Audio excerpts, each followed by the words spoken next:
तो जैसा कि लास्ट एपिसोड में हम लोगों ने देखा था कि ग्रेनी सी वो पूरी तरह से आउट ऑफ कंट्रोल हो गई थी क्योंकि ली टियानजिंग उसकी बॉडी के अंदर कंट्रोल ले चुका होता है और वो पूरी तरह से ट्रांसफॉर्म होकर ग्रेनी सी यू के असली रूप में आ जाता है। और वहां मौजूद जितने भी ग्रैंड पास होते हैं वो सारे के सारे अलर्ट हो जाते हैं और उसकी तरफ कोई भी मुंह करके देखता नहीं है क्योंकि उन लोगों को मालूम है कि उसकी तरफ देखना यानी मौत को दावत देना है, क्योंकि उसकी खूबसूरती बहुत ही जल्दी लोगों को अपना दीवाना बना देती है और फिर लोग उसके लिए खुशी खुशी मरने को भी तैयार हो जाते हैं। मगर जहां तक बात ग्रैंडपा शिया की थी वो बिल्कुल अंधा होता है और देख नहीं सकता, तो इसीलिए उस पर खूबसूरती का कोई भी जादू नहीं चलने वाला था। वो ली टियानजिंग से कहता है कि तुम्हारे लिए बेहतर यही है कि उसकी बॉडी को छोड़ दो और वापस चले जाओ। मगर ली टियानजिंग उसकी बॉडी छोड़ने वाला नहीं था, इसीलिए वो उसकी बॉडी के साथ ही वहां से जाना चाहता था ताकि वो अपनी बाकी की जिंदगी एक खूबसूरत लड़की बनकर गुजारे। मगर जब ग्रैंडपा शिया उसे रोकने की कोशिश करता है तो ग्रेनी सी अपने पंजे से उसे मारने की कोशिश करती है, मगर ग्रैंडपा शिया की स्टिक का एक ही अटैक ग्रेनी सी के लिए काफी होता है। वो उसके एक ही प्रेशर पॉइंट पे अटैक करके उसे वहीं पर ही गिरा देता है। ये देखकर ली टियानजिंग को बहुत ज्यादा शर्मिंदगी हो रही होती है कि वो एक अटैक की मार भी नहीं झेल पाया, मगर वो ब्लाइंड ग्रैंडपा से कहता है कि मैं जानती हूँ मेरी कल्टीवेशन तुम्हारी कल्टीवेशन से बिल्कुल वीक है। अगर मेरी कल्टीवेशन और ग्रेनी सी की कल्टीवेशन आपस में मर्ज हो जाए तो फिर मैं देखूंगी कि तुम मुझसे ज्यादा फास्ट कैसे होते हो। कि मैंने और तुमने कभी भी एक दूसरे के साथ फाइट नहीं की है, आखिर तुमने ये अंदाजा कैसे लगा लिया कि ग्रेनी सी मुझसे ज्यादा ताकतवर है। इतना कहने के बाद ली टियानजिंग पीछे पलटता है तो अचानक से ऊपर से एक जोरदार गोल्डन सील आकर उस पर गिरती है, जिसकी वजह से वो वहीं पर ही पुश हो जाता है और उसके साथ साथ ग्रेनी सी की स्किन उसकी बॉडी से बाहर निकल आती है और दूसरी तरफ से ग्रैंडपा वांग शेन अपने उस गोल्डन सील के अंदर उसे लॉक कर देता है और मोशन अपनी ग्रैंडमा की स्किन को उठाए हुए होता है। जिसके बाद ली टियानजिंग वो देखता है कि वो लोग उस स्किन को वापस ले आए हैं, तो इसीलिए वो जोर जोर से चिल्लाना शुरू करता है कि मुझे ये स्किन नहीं चाहिए, मैं एक खूबसूरत लड़की बनना चाहता हूँ। मगर वो लोग जबरदस्ती उसे वो ओल्ड लेडी वाली स्किन पहनाते हैं और ली टियानजिंग चिल्लाते हुए कह रहा होता है कि तुम लोग मेरे साथ ऐसा नहीं कर सकते, मैं इस दुनिया की सबसे खूबसूरत लड़की हूँ, तुम मुझे ऐसी भद्दी सी स्किन क्यों पहना रहे हो? मेरे लिए दुनिया के सबसे अच्छे कपड़े होने चाहिए, ये वाली स्किन मेरी खूबसूरती के लिए बिल्कुल भी अच्छी नहीं है।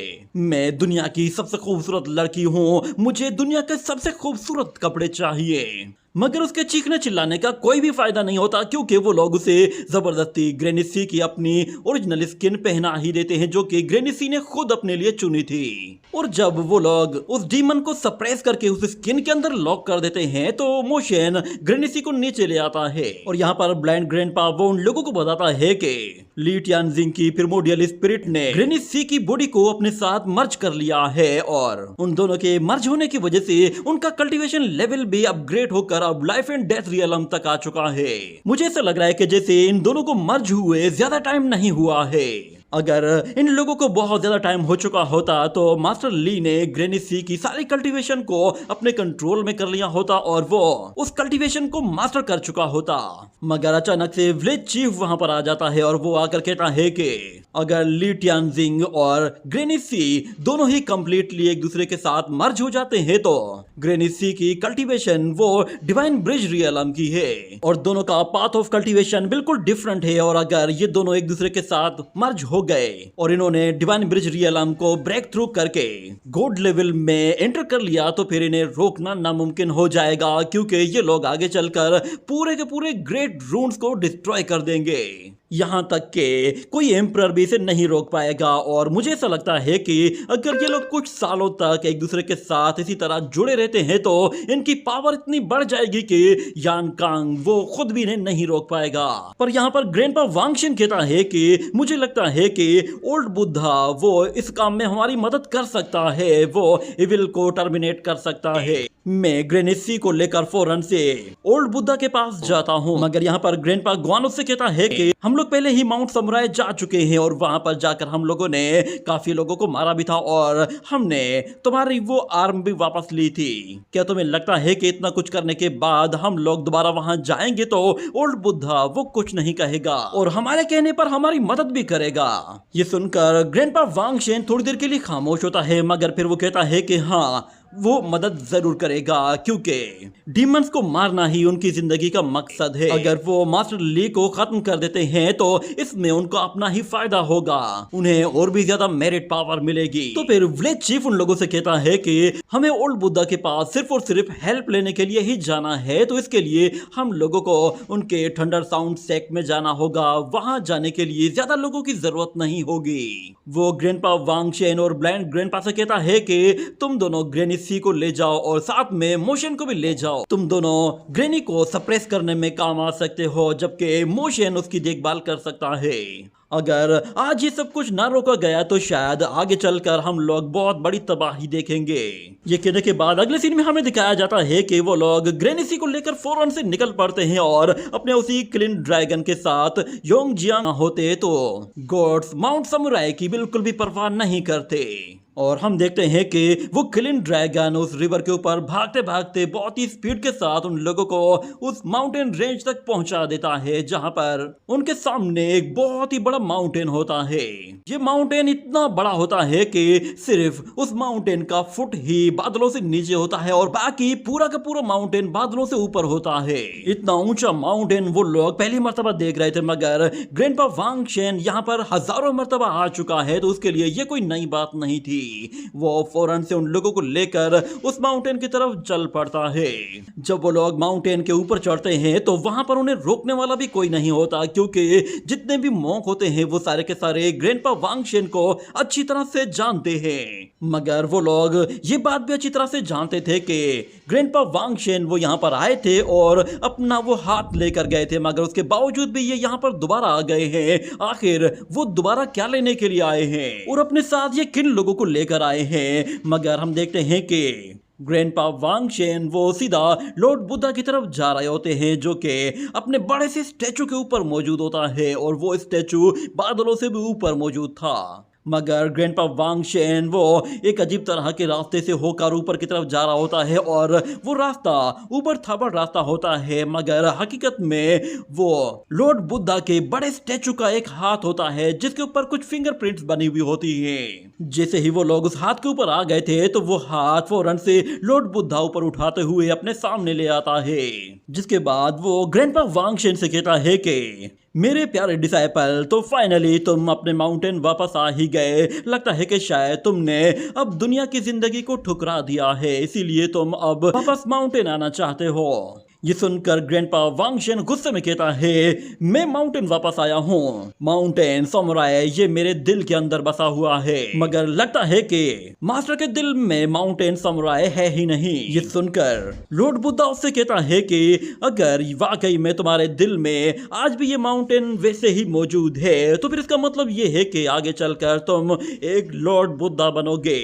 ये सच में बहुत ही अच्छी बात है। बस मैं ये चाहता हूँ तुम अपने दिल से अपनी बीवी और बच्चों वाली वो नफरत निकाल दो, और मैं बहुत ही जल्द अपना ये थंडर क्लैप सेक्ट डिस्ट्रॉय कर दूंगा और फिर उसके बाद तुम सारा चार्ज अपने हाथ में ले सकते हो। तो वांग शेन कहता है कि मैं ऐसा जरूर करूंगा, मगर उससे पहले मैं अपनी बीवी और बच्चे का बदला भी जरूर लूंगा। ये बात तो लॉर्ड बुद्धा को बिल्कुल भी अच्छी नहीं लगती, जिस पर वो उससे कहता है कि तुम आज भी बिल्कुल पहले की तरह ही गुस्सैल हो। आज से कई साल पहले भी तुमने अपना हाथ गवा दिया था और वो हाथ मैंने अपने पास संभाल कर रखा था। मैं उस वक्त यहाँ से चला गया था क्योंकि तुम बाकी नॉर्मल लोगों की तरह ही दुनिया की जिंदगी गुजारना चाहते थे, इसीलिए मैंने तुम्हारा वो हाथ 1000 वनरेबल पगोटा के अंदर सेव कर लिया था। मुझे पता था कि एक दिन तुम जरूर वापस आओगे और अपना वो हाथ वापस लोगे और दोबारा से अपनी कल्टीवेशन जर्नी को स्टार्ट करोगे। मैं जानता हूँ तुमसे बेहतर इस राइटियस पाथ को कोई भी फॉलो नहीं कर सकता,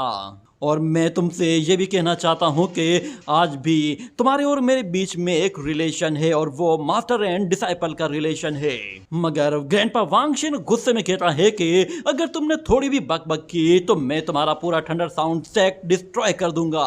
ये बात तो अब लॉर्ड बुद्धा को थोड़ा सा गुस्सा दिलाने लगी थी, मगर हमें दिखाया जाता है कि मोशन यहाँ पे उन्हें इंटरफेयर करता है और वो सीधा लॉर्ड बुद्धा की तरफ जाता है और उसे ग्रीट करते हुए कहता है कि लॉर्ड बुद्धा, हम लोग यहाँ पर आपसे किसी और जरूरी मैटर पर बात करने के लिए आए हैं। जिस पर लॉर्ड बुद्धा कहता है कि ठीक है, तुम कह सकते हो। वैसे भी तुम वही यंग लड़के हो जो कि डाशू में मेरे शिकिलुओ रेलिक से मिले थे। मैंने वो शिकिलुओ रेलिक अपने न्यू डिसाइपल के लिए बनाया था और वो तुम्हारे हाथों में आ गया था। और उसी दिन मैं ये बात समझ गया था कि हमारा आपस में कोई ना कोई कनेक्शन जरूर है, शायद तुम मेरे डेस्टिन्ड डिसाइपल बन सकते हो। यहाँ तक कि मैंने तो डाशू में जाने का प्लान भी बना लिया था। मैंने सोचा था कि मैं खुद डाशू जाऊंगा और तुम्हें ऑफर करूंगा कि तुम मेरे थंडर क्लाउड सेक्ट में आ जाओ, मगर बदकिस्मती से मेरे वहां जाने से पहले ही तुम्हारी डेस्टिनी चेंज हो गई और तुम्हारा शिकिलुओ रेलिक वो किसी और के पास चला गया। और जब मेरी तुमसे दोबारा मुलाकात हुई थी तो तुम उस वक्त हेवनली डिमोनिक कल्ट सेक्ट के लीडर बन चुके थे। ये सुनकर मोशन कहता है कि आप सच में काफी अच्छा मजाक करते हैं, मगर मैं यहाँ पर एक सीरियस मैटर के लिए आया हूँ। मैं चाहता हूँ कि आप मेरे हेवनली डिमोनिक कल्ट सेक्ट के एक मास्टर को एलिमिनेट कीजिए जो कि एक इविल स्पिरिट बनकर मेरी ग्रैंडमा की बॉडी में घुस गया है और उसकी बॉडी को कंट्रोल कर रहा है। इसीलिए मैं हेवनली डिमोनिक कल्ट सेक्ट के लीडर होने के नाते आपको रिक्वेस्ट कर रहा हूँ कि प्लीज आप मेरी ग्रैंडमा की बॉडी में मौजूद उस इविल डीमन को एलिमिनेट कर दीजिए। मगर इतने में अचानक वहां पे मौजूद एक मॉन्क वो खड़ा हो जाता है और वो कहता है कि ये लेडी असल में हेवनली डिमोनिक कल्ट सेक्ट की एक फॉर्मर होली माइडान है। इसका नाम सीयूयू है और इसने अपनी शादी की रात ही अपने हस्बैंड को मार दिया था। और इसका हस्बैंड वो तो एक डीमन है ही, मगर ये ग्रैनी भी एक डीमन है और तुम लोगों का ये डिमोनिक मसला तुम्हारा पर्सनल मसला है। इसीलिए हमारे सेक्ट का इसमें कोई लेना देना नहीं, हम इसमें तुम्हारी कोई मदद नहीं कर पाएंगे। पर अचानक से लॉर्ड बुद्धा वो कहता है कि सभी बीइंग्स इक्वल हैं, चाहे वो डीमंस हो या ह्यूमंस। डीमंस भी तो हमारी ही तरह लिविंग बीइंग्स हैं। वैसे भी हेवनली डिमोनिक कल्ट सेक्ट के मास्टर ने मुझे इनवाइट किया है तो इसलिए मैं उसकी हेल्प जरूर करूंगा। ये कहने के साथ वो फौरन से उन लोगों के सामने आ जाता है और उन लोगों से कहता है कि मैं तुम्हारी ग्रैनी सी का ट्रू फेस देखना चाहता हूँ। ये सुनकर सब लोग शॉक्ड हो जाते हैं और उसे ऐसा करने से मना करते हैं। यहाँ तक कि ग्रैंडपा शिया कहता है कि सुनो दोस्त, मेरी मानो तो उसका चेहरा बिल्कुल भी मत देखो, वरना तुम्हारे माउंटेन में मौजूद जितने भी डिसाइपल्स हैं उन सबकी कल्टीवेशन बेकार में जाया हो जाएगी। जिस पर ओल्ड बुद्धा कहता है कि प्यार और मोहब्बत ये सिर्फ हमारी बॉडी की अंदर की फीलिंग्स होती है। भले ही मेरे सामने एक बेहद खूबसूरत लड़की हो, मगर मैं ये बात अच्छी तरह से जानता हूँ कि उस खूबसूरती के पीछे एक हड्डियों का ढांचा है। और ये बात मैं ली ट्यानजिंग को अच्छी तरह से समझाना चाहता हूँ कि वो जिस चीज को खूबसूरती समझ रहा है वो खूबसूरती है ही नहीं। और अगर मैं उसके ट्रू फेस को सामने नहीं लाऊंगा तो शायद मैं उसे अपनी बात अच्छी तरह से समझा ही नहीं पाऊंगा। सिख मास्टर ली ट्यानजिंग सिर्फ और सिर्फ उस खूबसूरती की वजह से एक कंप्लीट डीमन बनता जा रहा है। वो वहां पे मौजूद अपने जितने भी मास्टर्स और डिसाइपल्स होते हैं उन सबको कहता है कि तुम्हारी कल्टीवेशन इस वक्त इतनी अच्छी नहीं है, इसलिए तुम लोग इस खूबसूरती को नहीं देख पाओगे। बेहतर ये है कि तुम लोग पीट करके बैठ जाओ। ये सुनते ही वो सारे के सारे अपना मुंह दूसरी तरफ करते हैं और मोशन और उसके ग्रैंडपास वो भी अपना मुंह दूसरी तरफ कर लेते हैं। जबकि ग्रैनी सी वो बिल्कुल सेंटर में मौजूद होती है और ग्रैंडपा वांगशेन जैसे ही ग्रैंडपा शिया को इशारा करता है तो ग्रैंडपा शिया वो ग्रैनी सी की तरफ देखते हुए उसकी पीठ में मौजूद स्किन को खोलना शुरू कर देता है। तो हमें दिखाया जाता है कि वो स्किन जैसे ही खुलती है तो उसके अंदर से ग्रैनी सी यू वो बाहर आना शुरू हो जाती है और हम हर जगह पिंक फ्यूम फैलते हुए देखते हैं। आहिस्ता आहिस्ता ग्रैनी सी उस स्किन को छोड़कर बाहर निकल आती है तो उसकी अपनी खूबसूरत बॉडी वो पूरी तरह से एल्डर ली ट्यानजिंग के कंट्रोल में होती है और एल्डर ली ट्यानजिंग उस खूबसूरत बॉडी के जरिए उन लोगों से कहता है कि क्या तुम लोगों को नहीं लगता कि मैं खूबसूरत हूँ? मगर लॉर्ड बुद्धा से कहता है कि सेक्ट मास्टर ली, जिस खूबसूरत बॉडी को तुम खूबसूरत समझ रहे हो वो खूबसूरत है ही नहीं। ये बस तुम्हारा वहम है कि ये बॉडी सबसे खूबसूरत है। भला मुझे ये बात बताओ कि क्या दरख्तों ने, पत्थरों ने, यहाँ तक के जानवरों ने भी तुम्हारी ब्यूटी को सेंस किया है? उनमें से कोई भी तुम्हारी तरफ अट्रैक्ट नहीं हुआ ना? इसका मतलब फिर ये है कि तुम्हारी ब्यूटी वो सिर्फ और सिर्फ बाकी ह्यूमंस को ही अपनी तरफ अट्रैक्ट करती है और ये ब्यूटी असल ब्यूटी है ही नहीं। मगर ब्यूटी फिर लॉर्ड बुद्धा से कहती है कि आपको क्या पता कि ब्यूटी क्या होती है, आपकी सोच भी। मगर वो लड़की कहती है कि लॉर्ड बुद्धा, मैं जानती हूँ कि ये तुम्हारी एक ट्रिक है और इस तरह की ट्रिक सिर्फ और सिर्फ आम लोगों पर काम करती है। वैसे भी आप मेरे साथ इस तरह की बातें क्यों कर रहे हैं, मैं जानती हूँ तुम्हारी टीचिंग्स क्या है। मैं तुम्हारी तरह की एक ग्लैमरस लाइफ भी नहीं जीना चाहती। मेरी लाइफ अब फुल ऑफ ग्लोरी है क्योंकि मैंने जो अचीव करना था मैंने वो अचीव कर लिया है। अब तुम्हारी कोई भी ट्रिक मुझे पीछे नहीं हटा सकती। तुम्हें क्या लगा था कि तुम अपना वो छोटा सा मिरर यूज करोगे और मुझे इस खूबसूरत बॉडी को यूज करने से मना कर पाओगे, मगर लगता है कि शायद मुझे अब तुम्हारे थंडर साउंड सेक्ट को ही अपनी खूबसूरती का जलवा दिखाना पड़ेगा। क्यों ना मैं तुम्हारे डिसाइपल को अपनी खूबसूरत पाथ की इनलाइटमेंट कराऊं। ये सुनकर लॉर्ड बुद्धा गुस्से में कहता है तुम सच में बेवकूफ हो, मगर ग्रैंडपा वांगशेन उस पर ही भड़कते हुए कहता है कि तुम्हें इसकी बेवकूफी से क्या लेना देना है। मैं इसे यहाँ पर इसलिए लाया हूँ ताकि तुम इसे एलिमिनेट करो। बेहतर ये है कि उसके साथ ज्यादा बातें मत करो। ये सुनकर लॉर्ड बुद्धा कहता है कि मेरे थंडर साउंड सेक के पास ओल्ड बुद्धास की वनरेबल बॉडीज मौजूद हैं, इसलिए मैं अब इस लड़की को उस टावर के अंदर उन ओल्ड बुद्धास के साथ लॉक करने वाला हूँ। मैंने सोचा था कि शायद इसे टावर से बाहर रखकर ही इसे समझाया जा सकता है, पर लगता है कि शायद वो दोबारा से अपने उसी वनरेबल टावर को समन करता है और फिर ग्रेनिस सी को ऑर्डर देता है कि आज से तुम्हें इस टावर के अंदर रहकर कल्टीवेशन करनी है। असल में वो ग्रेनिस सी को उस बॉडी पर दोबारा कंट्रोल लेने के लिए उसकी मदद कर रहा होता है ताकि ग्रेनिस सी वो उस टावर के जरिए उस डीमन को सप्रेस कर सके और दोबारा से अपनी कॉन्शियसनेस में वापस आ सके।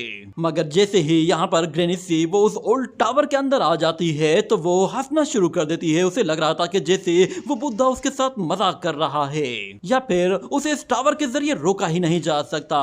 मगर देखते ही देखते उसके सामने बहुत सारी गोल्डन बॉडीज अपीयर होना शुरू हो जाती हैं जो कि उस पूरे के पूरे टावर में भरी हुई होती हैं और हर एक बॉडी के साथ एक मंत्र लगा हुआ होता है और वो सारी बॉडीज उसकी बॉडी को प्योरीफाई करने की कोशिश करती है। ये देखकर ग्रेनिस सी हंसते हुए कहती है कि सोचा नहीं था कि इतना बड़ा सेक्ट अपने इतने बड़े और इतने पावरफुल ट्रेजर को सिर्फ मेरे अगेंस्ट यूज करेगा, पर लगता है कि शायद इन लोगों को कोई आइडिया ही नहीं कि मैं क्या चीज हूँ। ये गोल्डन बॉडीज और ये मैजिकल ट्रेजर्स ये मेरे लिए सिर्फ और सिर्फ खिलौनों की तरह हैं। इतने में वो सारे के सारे डिवाइन मंत्र उसके पास आने लगते हैं और उसे लॉक करने की कोशिश करते हैं, जिस पर ग्रेनिस सी अपने ओरा के जरिए उन्हें होल्ड कर लेती है और फिर उनसे कहती है कि मुझे लगता है कि शायद मुझे रोकने के लिए ये पावर काफी नहीं है। ये कहते ही वो अपनी बॉडी से बहुत ज्यादा डिमोनिक एनर्जी रिलीज करती है जिससे वो सारे के सारे डिवाइन मंत्रों को अपने आप से दूर हटा देती है और फिर हंसते हुए कहती है कि तुम्हें क्या लगता है कि तुम लोग सिर्फ इस मामूली फोर्स के जरिए मुझे यहाँ पर कैद कर सकोगे?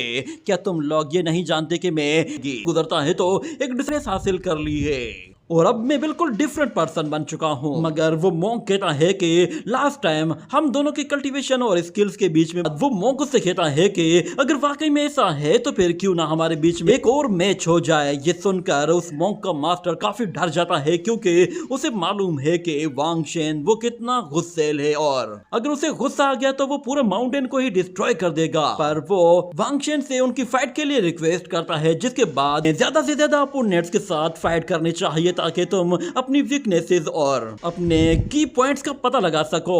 जितना ज्यादा तुम फाइट करोगे तुम उतना ही अपनी बॉडी को फोर्स करोगे इंप्रूव करने के लिए। और सच बताऊं तो घर बैठकर ये सब कुछ तुम नहीं कर सकते, इसके लिए तुम्हें घर से बाहर जाना ही होगा। ये सुनते ही वो मॉन्क परेशान हो जाता है और पीछे मास्टर की तरफ देखने लगता है।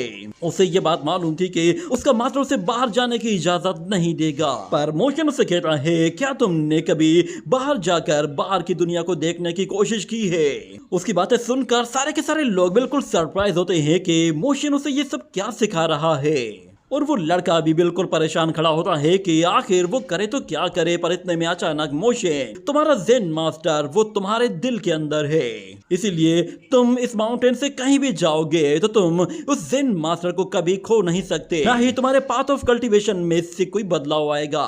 पर मैं तुम्हें इतना बता दूं कि जो स्क्रिप्चर्स तुम्हें दी जाती हैं सिर्फ उन स्क्रिप्चर्स पर ही डिपेंड मत करो। अपनी फेथ को एक हथियार की तरह यूज करना बंद कर दो। तुम्हें अपनी जिंदगी को खुद अच्छी तरह से जीने के लिए इस दुनिया को एक मर्तबा अपनी आंखों से देखने की जरूरत है। अगर तुम वाकई में एक पावरफुल जेन मास्टर बनना चाहते हो तो उसके लिए तुम्हें हेवन एंड अर्थ को अच्छी तरह से विजिट करना चाहिए, वरना तुम कभी भी घर रहकर एक जेन मास्टर नहीं बन सकते हो जाता है।